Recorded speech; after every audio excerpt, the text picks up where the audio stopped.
Dans les profondeurs d'une mine, là où la lumière ne pénètre jamais, des hommes, des femmes et des enfants travaillent jour et nuit pour quelques pièces. Leurs visages sont couverts de suie, leurs mains abîmées par la pierre et la sueur. Et au milieu de cette obscurité, il y a Étienne Lantier, un jeune ouvrier sans travail, idéaliste, qui descend dans la mine de Montsou avec l'espoir de trouver un avenir meilleur.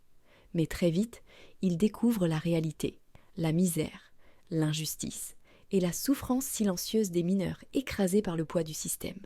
Jour après jour, la colère monte. Les ventres sont vides, les enfants meurent de faim et les patrons s'enrichissent. Étienne devient alors la voix de ceux qu'on n'entend jamais. Il parle de justice, de révolte, de dignité. Peu à peu, les ouvriers se rassemblent, unis par la même rage, la même faim de liberté. Quand la grève éclate, c'est toute une région qui se lève. Mais face à eux, l'armée, la violence, la mort.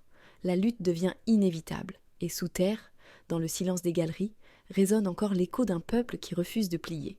Germinal, c'est bien plus qu'un roman. C'est un cri de révolte, d'espoir et d'humanité. Zola ne raconte pas seulement une histoire, il révèle une vérité, celle de ceux qu'on oublie, de ceux qui creusent dans l'ombre pour que d'autres vivent dans la lumière. Et même si tout semble perdu, même si le sang coule, la dernière phrase du livre résonne comme une promesse. La terre tremble, la vie renaîtra, les graines du changement sont déjà semées.